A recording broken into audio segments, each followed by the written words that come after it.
За денес велат дека ќе биде, тоа прогнозираат метеоролозите, дека ќе биде стабилно, утрово ни е сончево, со можни локални дождови, бидејќи целиот тој циклон се повлекува кон север. Велат дека прогнозираат дека за утре остатоци од овој бран во централниот Балкан, посебно во нашите североистични делови, ќе даде можност за повторно локални дождови, не со големо количество, но со веќе зголемена температура. За денес се прогнозира дека ќе дојде 10-11 степени, а веќе за утре за 2-3 степени повисоко. Во недела стабилизација со сепак можни краткотрајни дождови, но и температурата некаде тамо до среда ќе се подигне на 18-19 степени. Тоа е прогноза за сега, барем за сега, а наша должност е да ви ја пренесеме. Како ќе биде? Ќе почекаме, ќе видиме. Како што реков, ќе се прилагодуваме на она што си го бара времето. Според земјоделците има оштетувања над кајсиите, праските, над оние раните овошки, бидејќи температурата неколку дена била околу нулата. Сега колку тоа ќе биде, ќе видиме. Веројатно и земјоделците ќе мора да се преструктурираат со видови кои може да издржат такви промени. Тоа е една друга тема за која што во април ќе зборуваме, а како што вчера имате шанса да проследите документарниот филм за природбеништвото во Македонија, исклучително добар документарен филм направен од Македонската радио телевизија, која со љубезна соработка со Ирис телевизија ни беше возможена да ви ја прикажеме, бидејќи, како што реков, поводот за тоа беше рагањето на Кирил Печиновиќ. Но вчера беше и уште еден ден од значај за светот, бидејќи Светската здравствена организација преку УНИЦЕФ го прогласи за Ден на борба против туберкулозата. Една од најголемите и болестите според наводите на Светската здравствена организација, потенцијални или носители на вирусот се над 70% од жителите на планетата Земја. Зошто е тоа така? Има медицинска, социјална и напред се медицинско објаснување, но овој дел на Македонија покрај маларијата и туберкулозата е нешто што долги и векови ги опустошувал нашиве краеви, донесувала смрт, болести и така натаму. Генерална сознание кај нас, кај нашиот народ, сеќавањето е дека тоа е болест на сиромаштијата. За сите овие теми ќе зборуваме во вториот дел. Мојава гостинка Елена Јоксимовска, која е и медицинска сестра и хроничар на овој крај, воопшто на ваквите големи епидемии, помогната да се напише една книга во која што со фотографии можете да видите на кој начин во 20-тиот век, крајот на 19-тиот, 20-тиот век се справувале нашите предци со оваа кобна болест. Реков, голем број од населението е зафатен како носител на бацили. И за некои други теми од тоа ќе разговараме, бидејќи тоа многу повеќе го знае од мене. Тоа ќе биде во вториот дел, а во првиот дел јас за почеток барем да кажам по нешто за денот, освен што е 25 март, нели?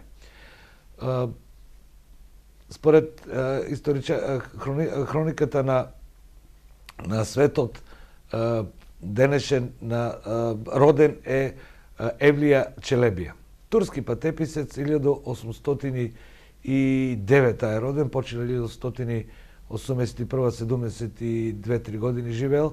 Од 1630 година со војските на Отоманската империја патувал посебно на Балканот, но и до Персија и во Мала Азија, таму каде што му било возможено, и напишал 10 тома на книги во кои што ги забележал своите печатоци од патувањето. Овде е споменат и целиот овој крај во шестата книга, ако не се лажам, историчарите знаат многу подобро од мене, во која што го споменува и Очеполе како шумовит крај, во која што има даб лужњак, така е преведено, но ја споменува и Штип или Иштип, како е на турски, го споменува како било организиран, кои жители, како бил, со што се занимавале тогашните жители, па и според вероисповести, така натаму.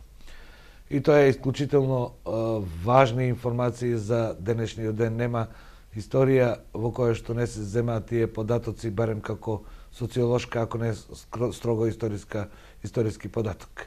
И неодменлива е во нашето минато.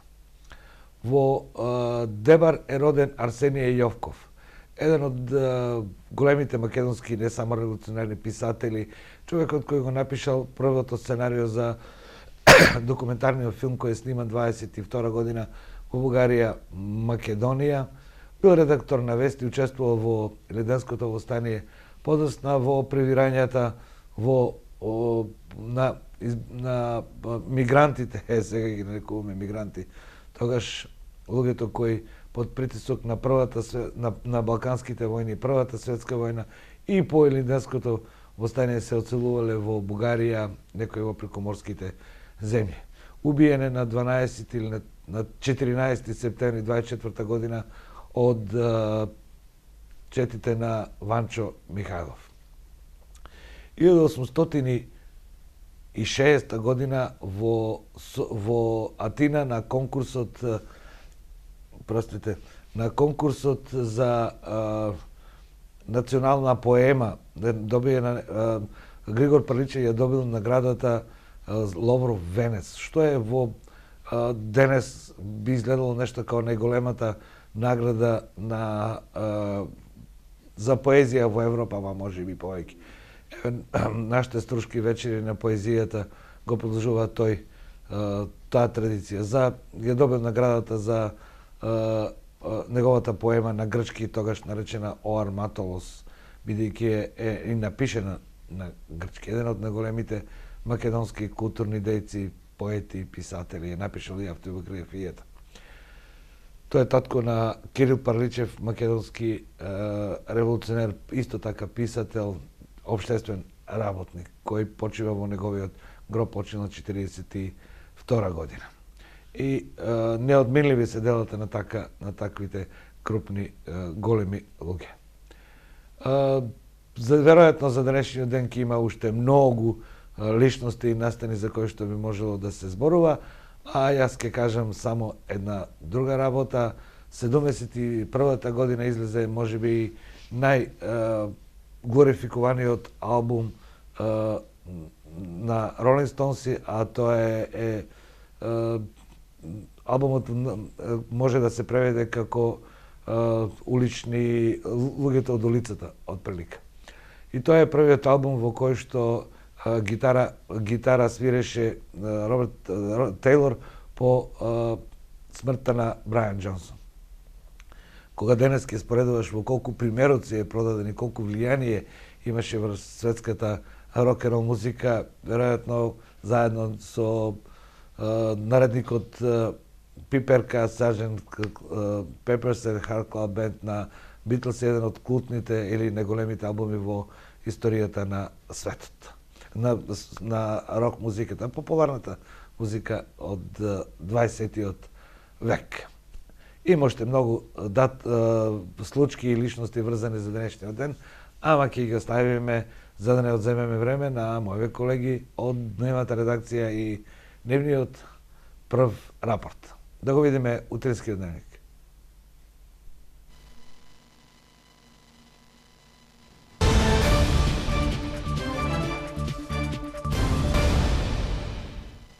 Владата го представи новиот концесионер за експлоатација на рудните наоѓалишта Раница и Злетово. Бугарската компанија Минстрој најави дека ќе инвестира 10 милиони евра во рестартирање на рудниците. Ќе плати 8,5 милиони евра за покривање на старите долгови, 2 милиони евра за надомест за концесија и 2 до 3 пати ќе ги зголеми платите на рударите. Наясно сме со всичко което треба да се случи.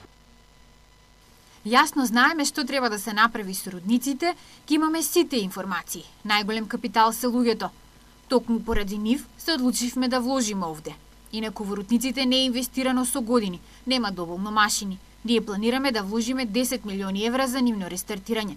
По подпишување на договорот во мај ќе го рестартираме рудникот Злетово. Со Раница ќе имаме проблеми бидејќи тоа е во полоша состојба. па неговото рестартирање го планираме за неколку месеци. За министерот за економија Беким Незири нема проблем што концесионерот се представува и покрај тоа што има жалби на постапката за негов избор. Тоа што би сакал да напоменам е дека едната компанија е елиминирана поради тоа што нема позитивен ревизорски финансиски извештај, а другата компанија поради тоа што секоја година пренесувала загуба од година до година. Значи ние сме заинтересирани да не се впуштаме во авантури кои што ќе ни искочат дополнителни проблеми и да имаме дополнителни зголемувања на долговите кои што и така се фалиментиравме, односно отиде под стечај една компанија, туку сме заинтересирани по влада да одбереме сериозен партнер.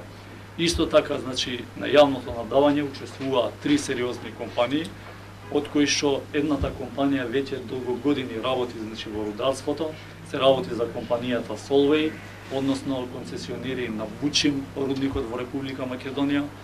Исто така беше, значи, на опцијата учествуваше и ГИМ. Сакам да напоменам дека имаше 3 сати надавање за време на 37 надавања имаше и од 800.000 евра се постигна сума негде околу 2 милиони евра и тука, значи, се прекина надавањето. Незири без одговор дали во постапката за ликвидација на рудниците ќе се организира јавно надавање за оттугување на имотот на рудниците или веќе е договорено новиот концесионер за експлоатација да го плати долгот и да ги превземе рудниците. За ова не успеавме да добиеме одговор ниту од собранието на доверители. Рудниците веќе ги имаат добиено сите потребни дозволи и од тој аспект нема да има проблеми со старт на производството, велат од Министерството за животна средина. Засега нема најави дека новиот собственик ќе отвара нови ископи. Не ако они отвараат нови хоризонти и така натаму или покачуваат капацитети, тоа е само измена на дозвола, меѓутоа такво нешто нема. Да почекаме да се јави собственик кој што нели конечно ќе се избере по сите тие правни процедури што следуваат, па понатаму ќе види владата како тоа ќе го води. Компанијата Минстрој поседува рудници во Бугарија, ја поседува и топилницата во Пловдив, а работи и во регионот на Африка.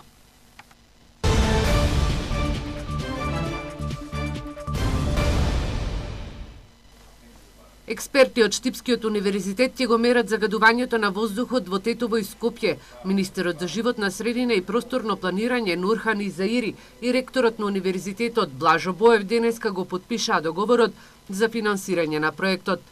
Па денес имаме проект кој ќе врши анализи на ПМ частичките на урбаните средини за град Скопје и Тетово, кои се многу значајни. Вие знаете, последните месеци, последната година, неколку градова во државата беа со голем индекс на загадување, така што ние веќе имаме и некои други анализи, меѓутоа овие анализи ќе допринесат многу околу понатамошните постапки што државата, локалните власти, сите ние ќе треба да ги превземеме понатаму. Ректорот Боев вели дека овој договор е од големо значење за универзитетот, бидејќи универзитетските професори од самото негово основање работат во оваа област, а ги имаат и најсовремените лаборатории за испитување во делот на животната средина. Пишувањето на овој договор ние буквално влегуваме заедно со другите универзитети во една програма што Министерството за животна средина има намера да ја прави.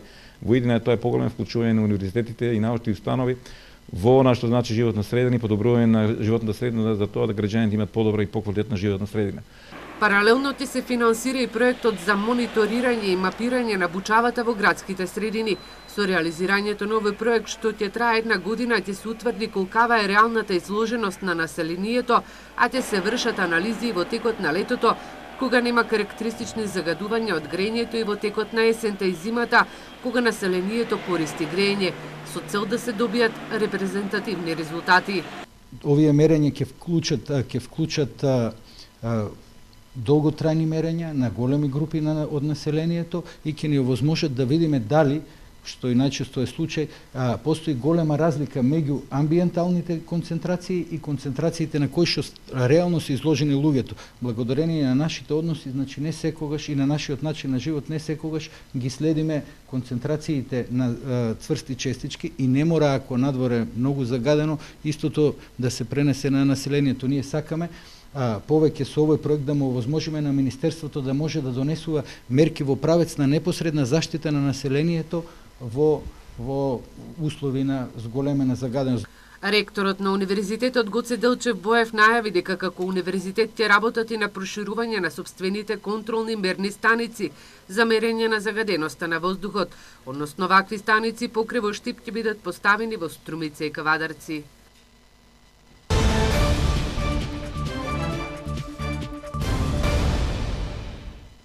Делчевското здружение на ловџи Острец не сака да биде концесионер на ловиштето Каменица, за кое Министерството за земјоделство објави јавен повик.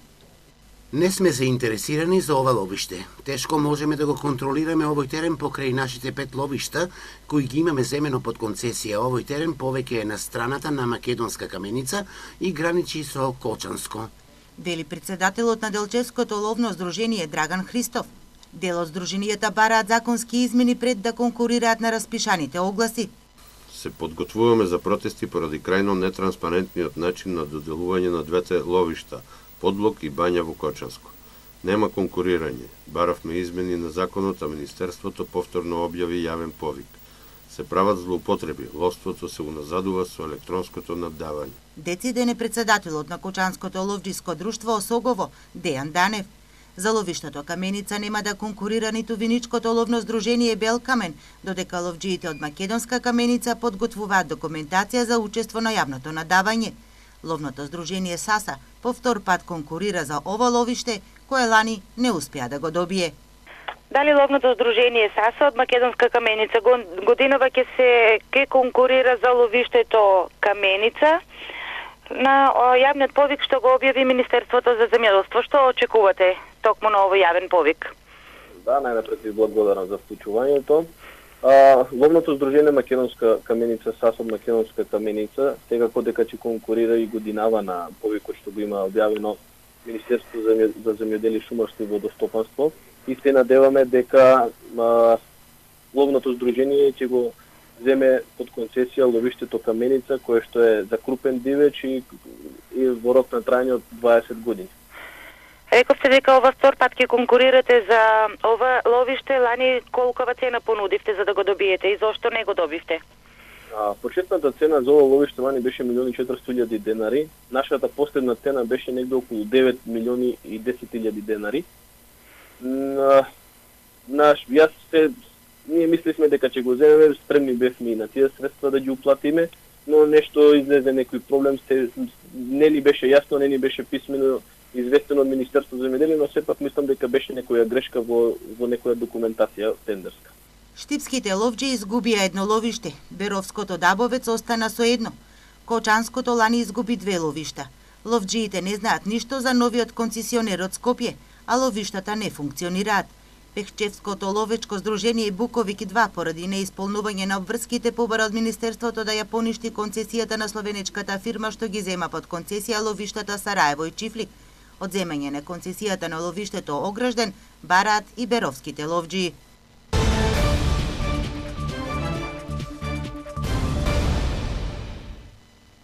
За 2 месеци Македонска Каменица ќе добие нов софистициран мамограф. Со негово инсталирање и ставање во употреба, жените од овој град повеќе нема да патуваат до соседните здравствени домови. Министерот за здравство Никола Тодоров денес направи увид во просторот каде што ќе биде мамографот. Со ова сериозно го подигнуваме нивото на ова установа и овозможуваме оваа здравствена услуга сериозно да биде доближена до пациентите на кои што таа им е потребна. Набавката на нов мамограф е историски чин за градот. Сепак потребни се нови вработувања, возила како и доекипирање на медицинскиот персонал. Во изминатиот период ние покажуваме соработката и со учеството при набавка на возила, уредување на просторите за итната медицинска помош. Ова практика е добра, како што спомна министерот, да ја продолжиме и во иднина. Пијанечко-Малешевскиот регион во изминатиот период се соочува со недостаток на лекари и специјалисти. Тодоров посочи дека со истиот ваков проблем се соочуваат и останатите градови. Потребна е стимулација, за идните студентите се запишуваат на медицинските факултети. Ако нема невработен лекар, не можеме ни да вработиме лекар, затоа што ние ќе дадеме согласност, ќе се отвори оглас, но огласот никој нема да се јави. И тоа е случај во повеќе места. ја анализирав во Прилеп нема невработен лекар, што е поголем град и така натаму. Имаме повеќе градови во Македонија кои што се и далеку поголеми од Каменица, нема невработени лекари. Поради недостаток од кадар, во Пијаничко-Малешевскиот регион веќе подолго време нема педијатар, а за 1 до 2 години во пензија ќе заминат рентгенолог и гинеколог, со што регионот ќе остане и без вакви специјалисти.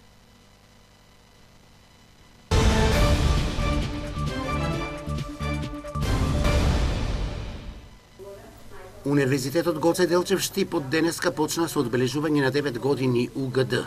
Во ректоратот на универзитетот свечено беа промовирани 4 доктори на науки и се промовираше каталог на изданија на Универзитетот Гоце Делчев.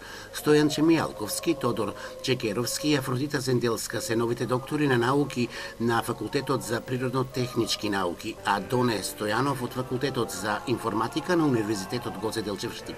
Моментално сум кадар на Универзитетот Гоце Делчев. Бев асистент 6 години на Универзитетот Гоце Делчев и се надевам кариерата да продолжам понатаму во тој смер. Мојата област, околу која се баваме околу рударството, поточно подземната експлоатација, при што и верификацијата на методологијата која што беше разработена во мојава дисертација беше за рудникот за олово и цинк САС. Универзитетската професорка Лилјана Колева Гудева вели дека 7 година поред го промовираат каталогот на изданија на УГД. Каталогот на изданија ги содржи сите публикации кои што сме ги публикувале од еден до друг патронен празник и затоа го држи бројот 2015 година. Во него се содржани околу 170 изданија, од кои 120 се учебници и учебни помагала, кои што се депонирани во електронската библиотека на Универзитет Гоце Делчев. Учебниците и учебните помагала се пред се наменети за студентите, затоа што студентите се во центарот на овој универзитет. Одбележувањето на 9 години УГД ќе продолжи утре со свечена седница на Универзитетскиот сенат, а во недела ќе се одржи и велосипедска трка во која што ќе учествуваат професионални велосипедисти од повеќе градови во земјата, но и студенти.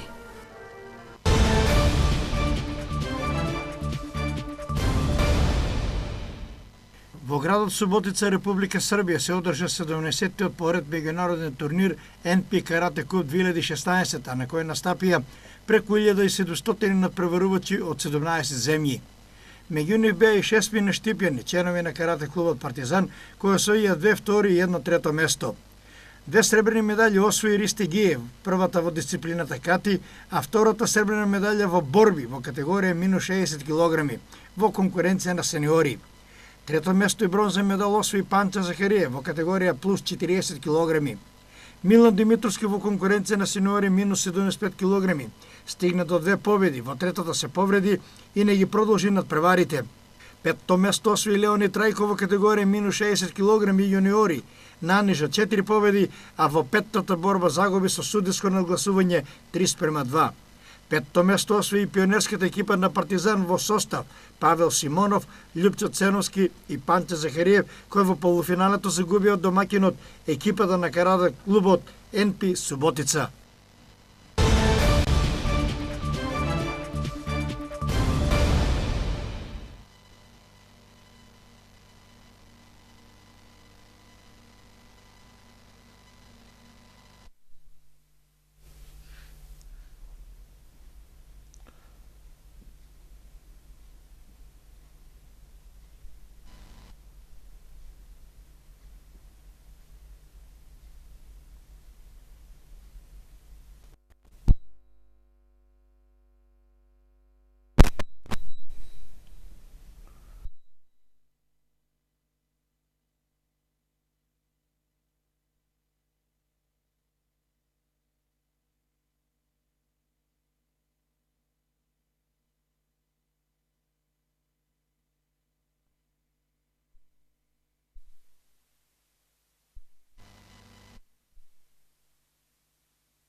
Имавме мали технички проблеми, но така е наутро и се враќам во студиото.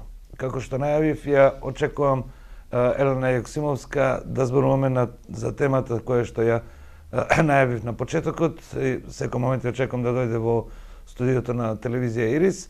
А јас ќе ви кажам само неколку од податоците за темата за која што ќе зборуваме, а темата како што ја најавив е Светскиот ден на борба против туберкулоза, кој е воспоставен уште 78 година.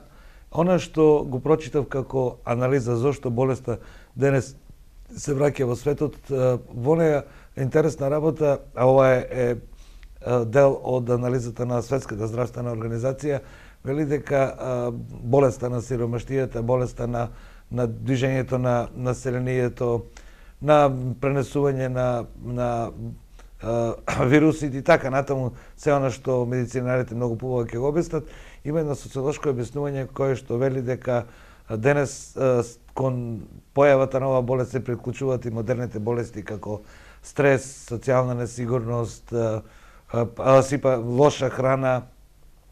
Подоцна одоздоле во целиот тој напис пишува дека постепеното пропаѓање на јавното здравство визави приватното или економското здравство во кое што на друг начин се сваќа целата таа работа околу здравството, дека понудата, дека здравството денес е услуга, а не одговорност општествена и така натаму.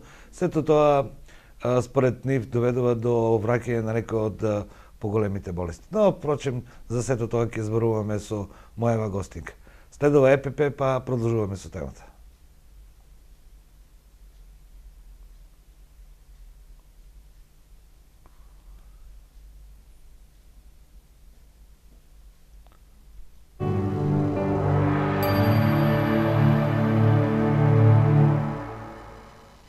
Голема неделна акција во маркетите на Зендолино. Кашкавал Едамер од Идеал Шипка 239 денари, зачин дафинка 500 грама 69 денари, Ким посен мајонез 500 мл 66 денари, маргарин Борц Еве 500 грама плюс 250 грама подорок 112 денари, кафе С 200 грама 63 денари, течен детергент Савекс 1,5 литри 159 денари, влажни марамици Косили 69 денари и Бонукс 6 кг плюс гратис Фери 500 мл за само 449 денари. Зендолино, мислат на вас. Енергијата во движење. Табмак.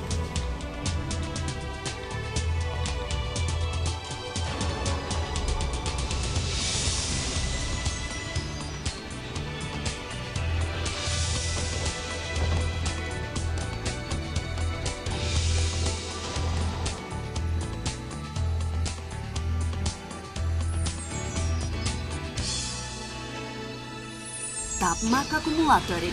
Квалитет препознаено цел свет.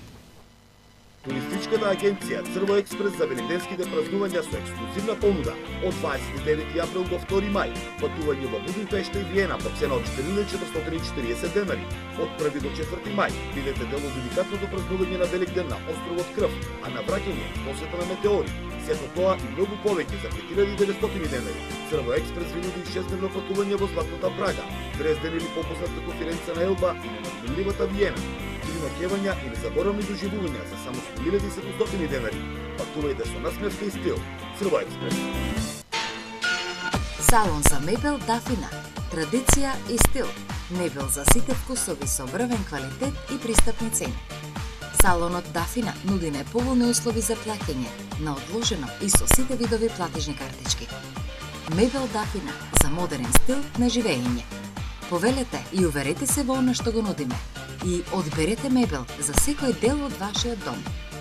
Салон за мебел Дафина, улица Страшо Пинџур, Штип. ПСС Хоум Центар со ексклузивна понуда. Сите видови керамички плочки, блиндор врати и уметнички слики. Разновидниот и богат асортиман на ПСС Хоум Центар нуди се за вашиот дом. Бела техника и апарати за домаќинство, електрика, расветни уреди, туш кабини и санитарна галантерија, материјали за водовод и канализација, рачен и електричен алат, апарати за обработка на дрво и метал, бои и лакови, тапети и многу други елементи за осовременување на вашето домаќинство. ПСС Хоум Центар, ваш сигурен партнер.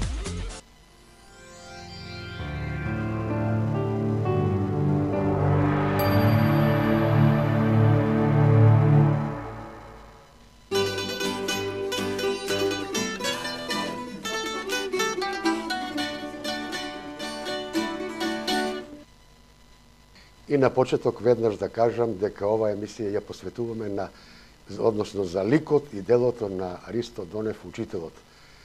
Целиот свој живот тој работеше паралелно и како учител, и како собирач на народни умотворби и ракотворби, и како чувар на фолклорното богатство. И кога отиде во пензија 91 година, го формира Исарски бисери. На почеток скромно, пробите се одржуваа кај нас во дворот, по школите, каде ќе најдеше место таму одржуваше.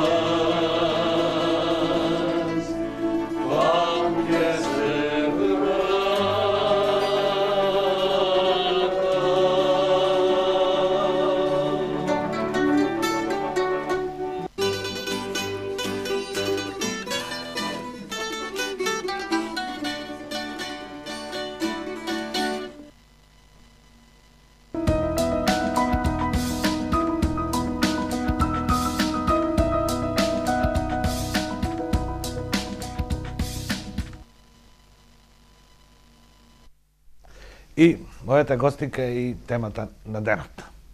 Спремајќи се за оваа емисија, прочитав многу од податоците, некои ги заборавив, но една важна работа е лекарското друштво, организацијата на лекарите на Југославија, во еден протокол 72 година и според организација на институциите кои се занимаваат со јавно здравство, на крајот од тој документ пишува вака: со сеопфатни мерки за спречување и лечење на туберкулозата до почетокот на 80-тите години ќе ја сведеме на инцидентност, а доколку целата таа организација сеопфатност од употребата на вакцината БСЖ, промената на односот кон болеста до крајот на 80-тите години ќе можеме да кажеме дека оваа болест е искоренета. Меѓутоа, некаде после 2000 година транзицијата, граѓанските војни во Југославија доведува до повторна појава, иако не толку загрижувачка, но појава на оваа болест. Светската здравствена асоциација вели дека во светот денес позитивни или носители на оваа заразна болест се над 70% од денешните жители на планетата Земја, од популацијата во светот.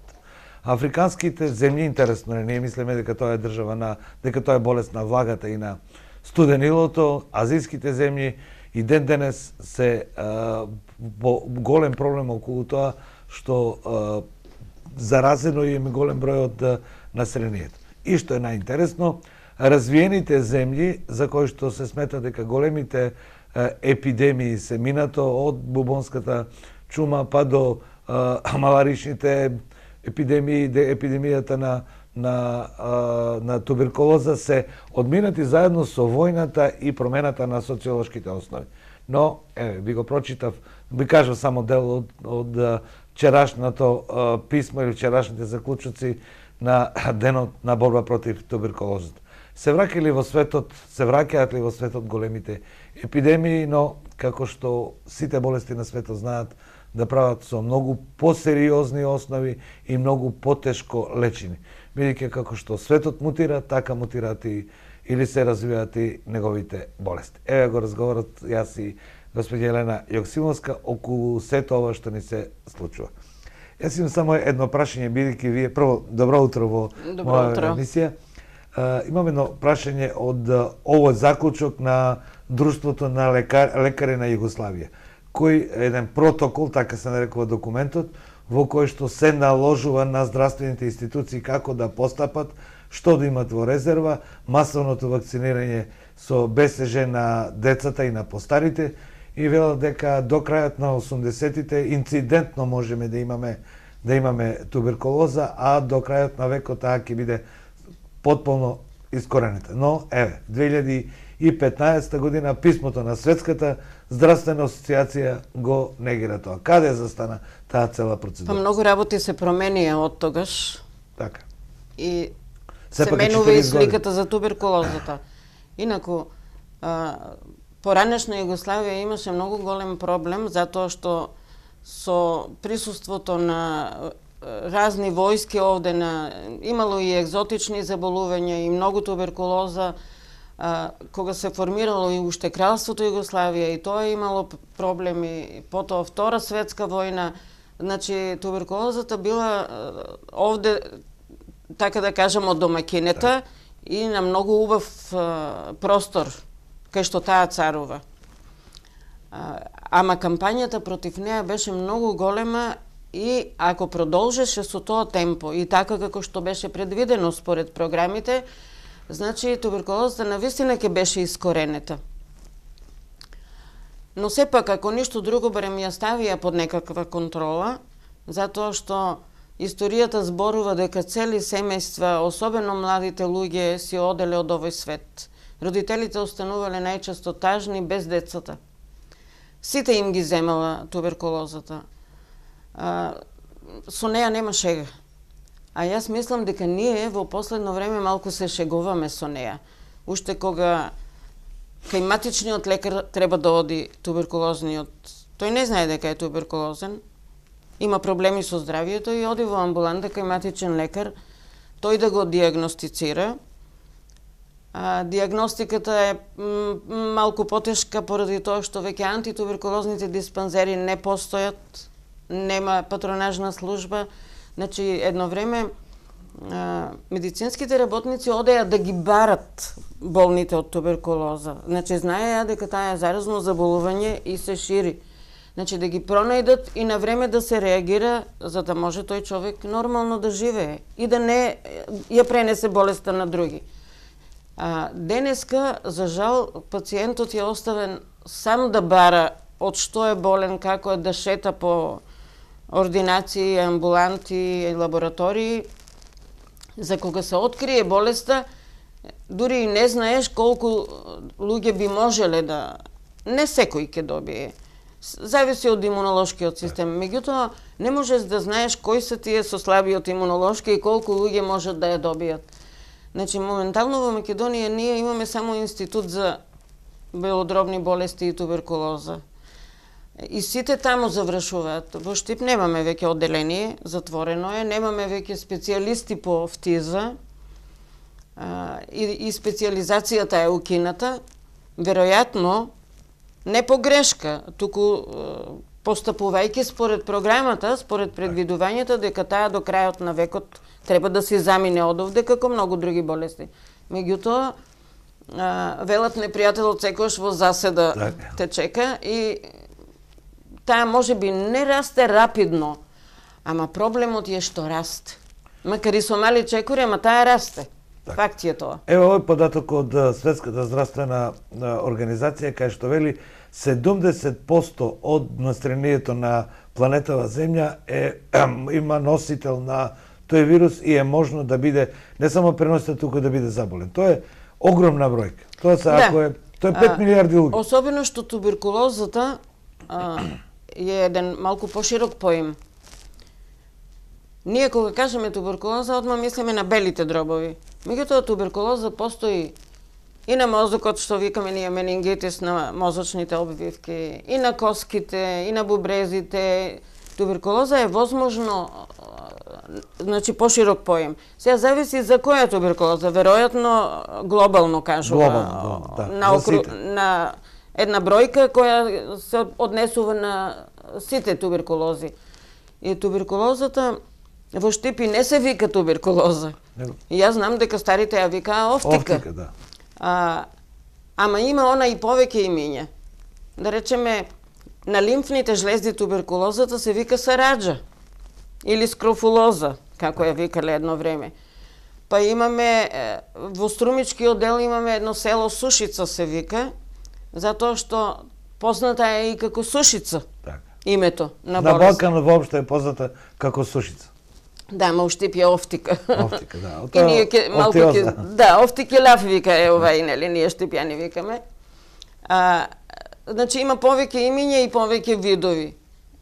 Она што многу животи однела е, за жал, белодробната туберкулоза и неа ја имало неколку видови. Знам дека старите викаа скоротечната туберкулоза го фана.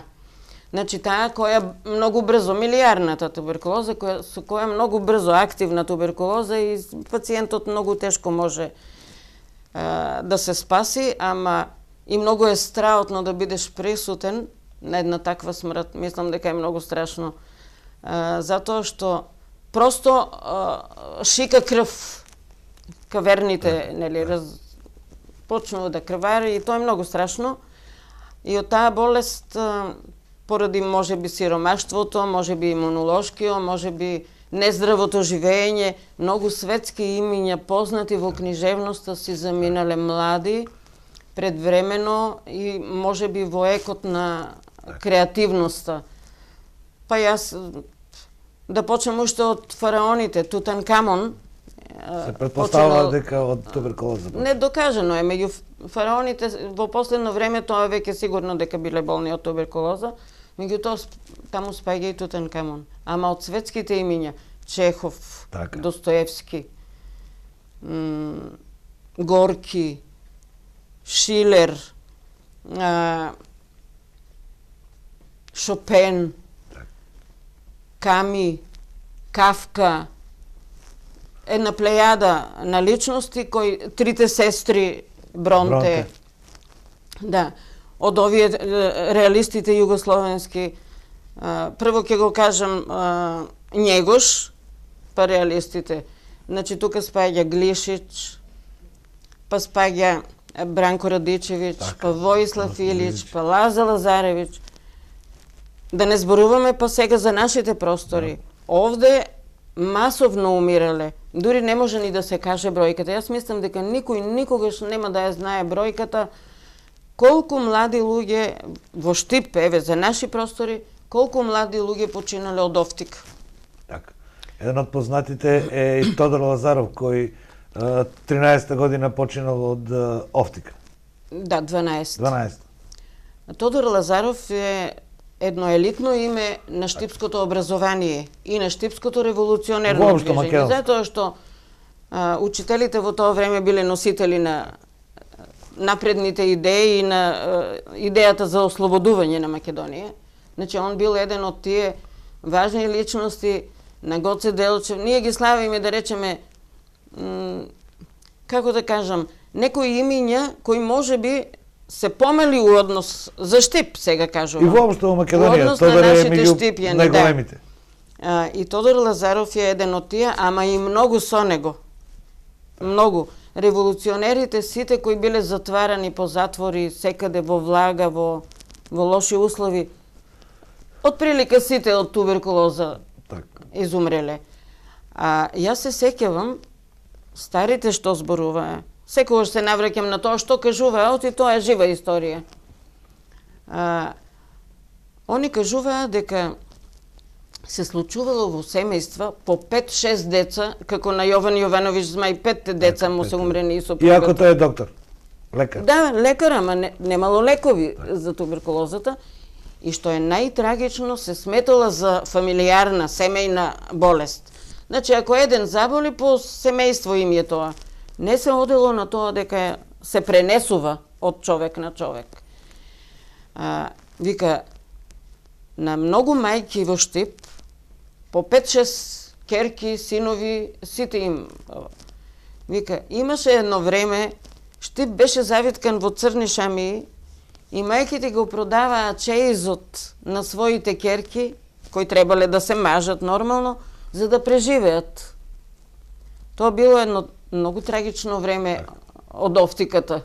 После уриетот, по Балканските војни, во текот на Првата светска војна, 24-та и уште една многу интересен податок за кој што малку кажувам, ама тоа е и 50 и некоја година има епидемија овде, дури и направена е војна амбуланта овде во Штип со помош на Југословенска народна армија, бидејќи овој дел заедно со Кочанскиот дел е прогласен епидемија.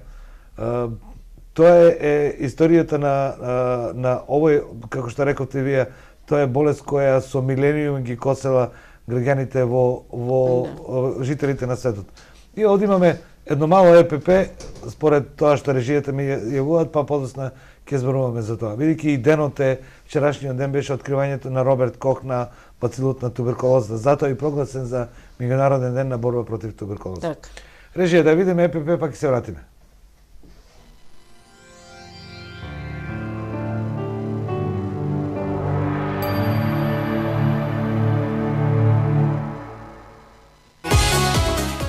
За топол дом полн со љубов. Изберете мебел од Дрво Декор. Чувство кое се гледа. 20 години присутен во вашите домови.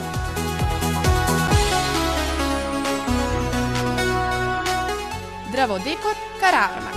Нема да погрешите. Вистинските прогнозери знаат да одберат. Следете над превари, уживајте и навивајте за кого сакате и каде сакате, но имајте стил. Обложувајте се единствено во Вил Хил. Во билтените на Вил Хил спортскиот свет ви е како на дланка. Ваш избор со наш коефициент до примамлива добивка. Обложувалници Вил Хил во секој катче на Македонија. Мегапод, салон за ламинат и подни облоги ви нуди. Ламинатни подови од реномирани европски брендови во над 80 дезени, изолација за подни облоги, трослоен паркет, текинг плочки за дворови и тераси. Мегапод со широк асортиман модели на забрачни и преодни алуминиумски лајсни, како и зидни лајсни од ПВЦ и Миди Јапан. И сето тоа по многу поволни цени. Вашиот идеален под ќе го најдете во Мегапод. Локација позади гимназијата во Штип. Финансиско друштво Алкоса акционерско друштво Штип. Во чекор со вашите финансиски потреби. Алкоса овозможува кредити на правни и физички лица. Потрошувачки кредити, кредити со залог злато, хипотекарни кредити и кредити со залог депозит или девизи. Ве очекуваме со одлична понуда. Вршиме откуп на краткорочни побарувања. Вашите недостасани побарувања со одложено плаќање ќе бидат откупени при што потребната готовина ја добивате веднаш на вашата сметка. Во чекор со вашите финансиски потреби. Алкоса Штип. Во населба Сењак, во приземјето на Топ Инвест во Штип, Маркет Стандард 1 со стандардно висок квалитет и стандардно ниски цени. Звучи нестандардно, но ние сме новото име за квалитет, љубезност и ниски цени. Месарница во склоп на маркетот и производи за секој семеен буџет.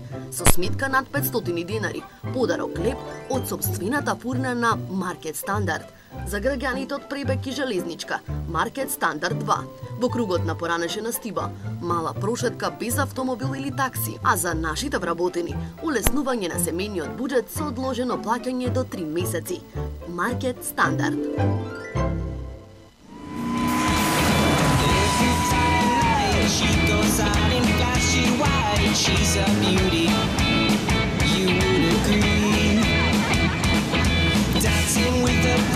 She stays out until the end, leaving nothing. Feels like me. Лучко, ти реков да му веруваш на дедо.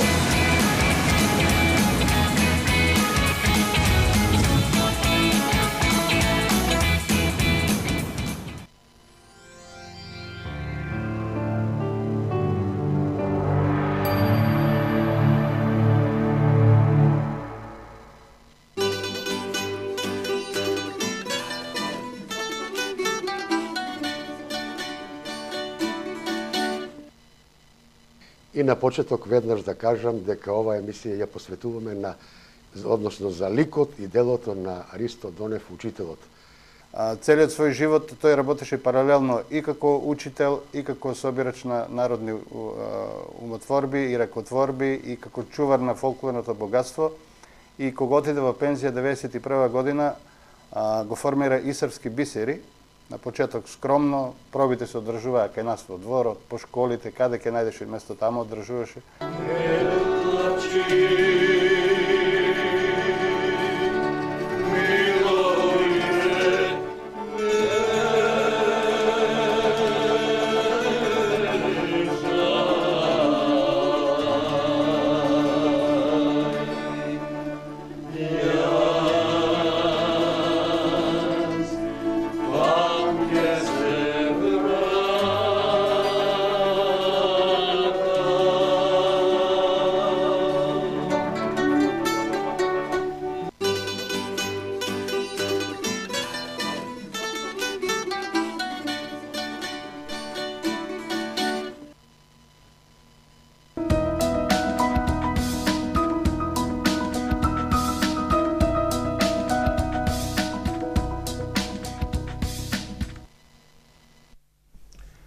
Последниот дел од емисија и мојот разговор со Елена Јаксимовска околу нешто што е подзаборавено, но таквите организации како Светската здравствена асоциација или организација не потсетуваат на нешто што го демне светот, па веројатно и нас овде. Иако конкретни податоци нема, но не е на одмет да се подсетиме. Во 50-тите години во Република Македонија, посебно во источниот дел, е преземена сеопфатна акција за намалување на болеста туберкулоза и за нејзино справување со неја. Но има еден податок кој е одлука на влада на Република Македонија во тоа време, Народна Република Македонија, подпишена од Лазар Колишевски, во кој што на медицинските работници им е наредено да одат по селата и кај македонските граѓани да им објаснуваат дека мора да прават дрвени кревети, железни секако немало тогаш се уште, да прават кревети, лежаи, да не се спие на рогозини, да не се спие на земја. Бидејќи тоа било една од мерките за спречување на ширењето на туберкулозата. И ова траело се тамо до 54-5 година, а некаде 49 година има заедно со УНРА едно запрашување или една поголема акција употреба на хемиски средства за спречување на појавата на тифус, бидејќи него го пренесуваат вошките, го пренесуваат и некои други животинки, и сето тоа е една сеопфатна акција. 65-та година, со одлука на влада на Федеративна Народна Република Југославија, е донесен закон, пропис, во кој што сите деца, според кој сите деца ќе мора да бидат вакцинирани од БСЖ. Тоа е вакцината со која што се спречува бактеријата, тоа што на вчерашен ден кажавме дека го открил Кох, големиот доктор и истражувач, но и уште еден податок кој денес за помладите изгледа далечно во минатото, но за оние малку повозрастните и не им изгледа толку далеко. На Косово 65-та година избумнува епидемија на туберкулоза. И тогаш се смета дека и покрај нерелативно, туку веќе напредната медицина, дека 15% од сите идентификувани како заболени од туберкулоза починале. Ова е податци кои можете да ги најдете во медицинската енциклопедија на некогашна Југославија и на Македонија, се разбира, од тоа време. Еве сега со Елена Јаксимовска ќе зборуваме за тоа како изгледаше низ годините тие масовни вакцинации, а резултатот го кажавме во разговорот. Некаде крајот на 80-те години веќе се сметаше дека оваа болест е искоренета. Јас кажав еден низа на податоци кои претпоставам дека моите гледачи од помладите генерации не ги знаат, но веројатно опасна работа било тоа во времето кога се донесе. Многу опасно. Како изгледаше тоа од 65-та година па подоцна задолжителното вакцинирање со БСЖ? Па знаете, поради тоа што детската популација беше најподложна на тие инфекции, УНИЦЕФ, Светската организација детска, се вклучи во заштита на децата и значи се донесе таа задолжителна вакцинација која даде многу резултати. Туберкулозата во Македонија и Косово, Македонија и Косово во некогашна Југославија беа проблем со туберкулозата најмногу. Иако ја имаше секаде, меѓутоа. Затоа ја кажам еден податок, неверојатен, 65-та година, 15% починале од сите што се. Кога се кажеше Космет, нели така се викаше Космет, асоцираше веднаш на болни од туберкулоза. Многу ги таму имало и овде и таму. Тоа што кажавте, амбуланта отворена војна, причината е што војската исто така млада популација од 18 години ги земаат со, да речеме, низок стандард дома, со слаб имунолошки, кој им давал витамини, протеини и така натаму, слаба работа, затоа боледували војската. Сега таа задолжителна БСЖ вакцинација даде многу резултати. Почна да се намалува тој број на заболени. Она и денес е задолжителна, ама е малку променето како се вакцинира.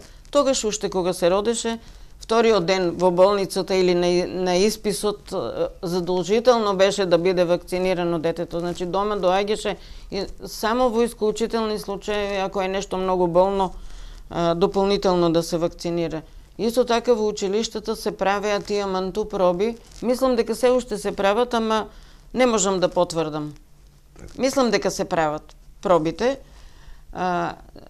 Антитуберкулозниот диспансер 43 година е причина на голем број болни од туберкулоза во Штип подхитно да биде отворен тој. Градното оделение 46 градено со доброволна работа. Сите младинци биле учесници на изградба на градното оделение во Штип, кое сега е има таму центар за дојка, не знам, таа зграда. Тоа е таа зграда. Градно оделение и антитуберкулозен диспансер, бившото инфективно оделение. Значи, многу се работело на тоа, а што е причината? Големиот број на туберкулозни. Затоа 50-та година во Штип е отворена специјална болница за туберкулоза, која после стана за градни болести со опаѓањето на ова. Меѓутоа, во тоа време специјалната болница беше држава. Во неа беше направено еден град во мало. Јас како дете се сеќавам, одевме таму, тоа беше ограден простор, немаше пристап секој и посетите, не знам, беа редуцирани, затоа што таму се лежеше долго време. Најмалку 6 месеци е лекувањето. Ако се слаби, изнемоштени, зашто се вика сушица, суви, слаби, не можат да одат, значи таму имаше исхрана јака, имаше библиотеки, имаше занимални, имаше перална собствена, кујна собствена, а дворот беше исто така едно убаво место, еден парк. Јас сум одела пауните да ги гледам во дворот. Во бившото нервно оделение, а пред тоа било воена болница. Значи, специјалната болница беше една болница вистински специјална. И таму беше режимот многу дефиниран. Како, што да живеат, и на луѓето навистина им се пружаше можност. А сето тоа беше бесплатно. Јас денес не сум информирана, не сум прашала, сега ми дојде на идеја тоа. Јас не знам, ако некој нема пари, а е болен од туберкулоза, не ми е јасно, има ли за тоа некое решение? Би требало, веројатно, да има. Веројатно системско има некое решение. Да би требало, ама јас не сум информирана. А тогаш знам дека без разлика на статусот на пациентот, бесплатни беа лекови, лекување, болничко, стационарно, со сите услови пружено. Значи, дури имаше и можност да се школуваат. Имаше за децата настава. Во ова писмо што го прочитав на Светската здравствена асоциација организација, пишува дека постепено пропаѓање на јавното здравство во така нареченото либерализам после 90-те години доведе до состојба на повторно појавување на болести за кои се мутирани, ама за кои што мислевме дека одавна се искорените. И дека скапото здравство може да си го приуштат себе си само богатите држави. И повторно ни се појавуваат болести од Азија, од Африка, но и од Европа. Некои од болестите се појавуваат во Европа, во источните земји, во Румунија. Румунија е на врвот на заболеност од туберкулоза. Не знам како е во Бугарија. Кај нас се уште се тоа инцидентни појави, но простор за размислување за превенција секако дека постои. Ние и немаме некоја посебна бројка, официјална, колку е тој пораст, како се движи. Може би службите имаат, веројатно имаат, али за јавноста не е толку достапно, ама во сите вестници кога ќе отворите, ако стане збор за туберкулоза, првиот збор е туберкулозата ни се враќа, што е голем показател. И ви велам, многу се погреши тоа дека ја подценија туберкулозата и ги своите програми ставија над она што може, што би било кога би било.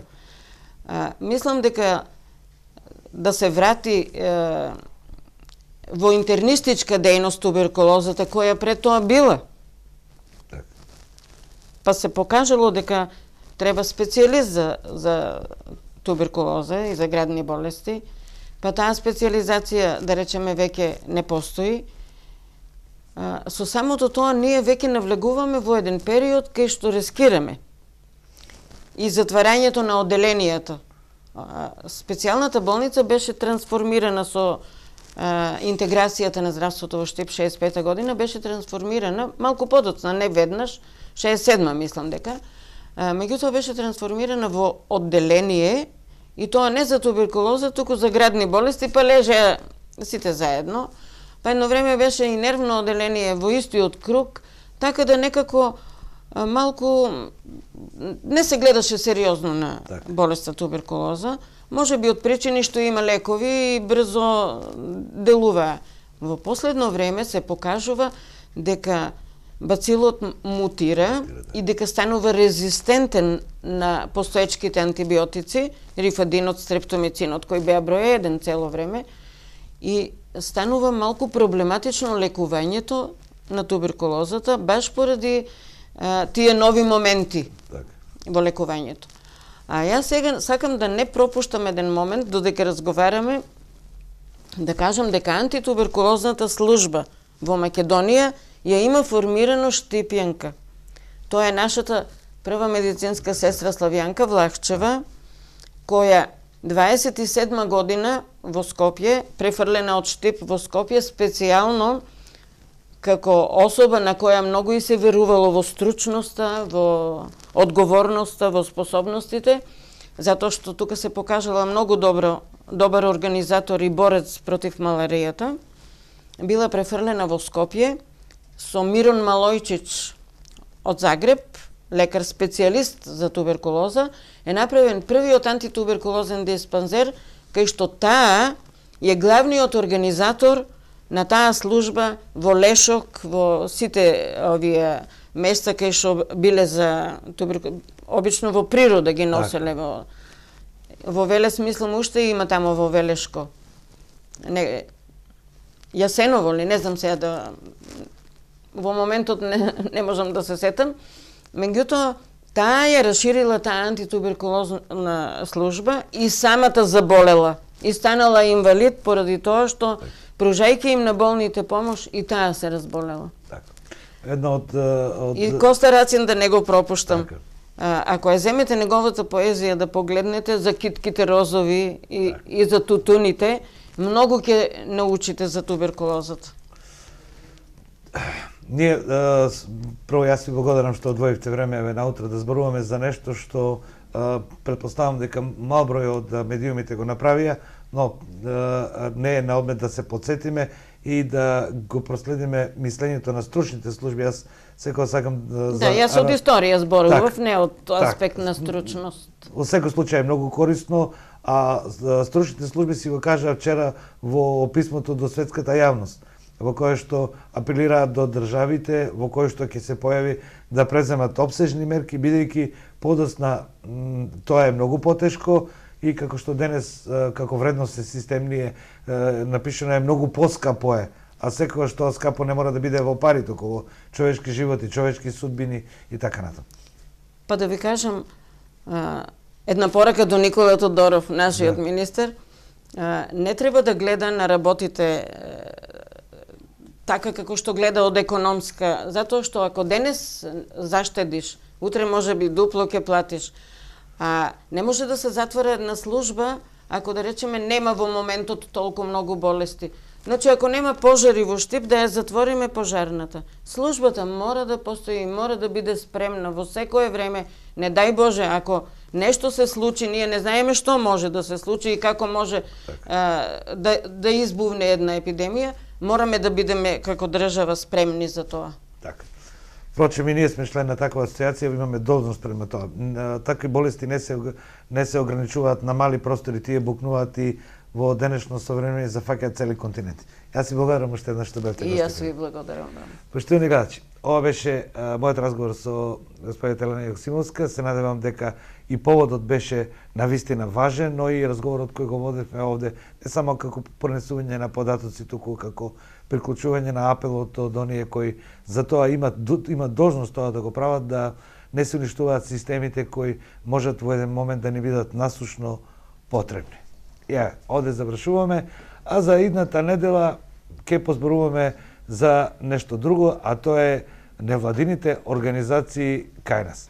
Постојат некаде 20 години веќе и повеќе, само термините се разликуваат од нивниот назив, но работата е што во идната недела ќе зборуваме за тоа како тие делуваат, дали нешто се промени и колку се важни тие, затоа што во сите овие документи и препораки кои ги добиваме од Европа велат дека нужно е влијанието на невладините организации, граѓанските здруженија. Ги сваќаме ли сериозно? Сериозно ли тие приоѓаат кон тоа?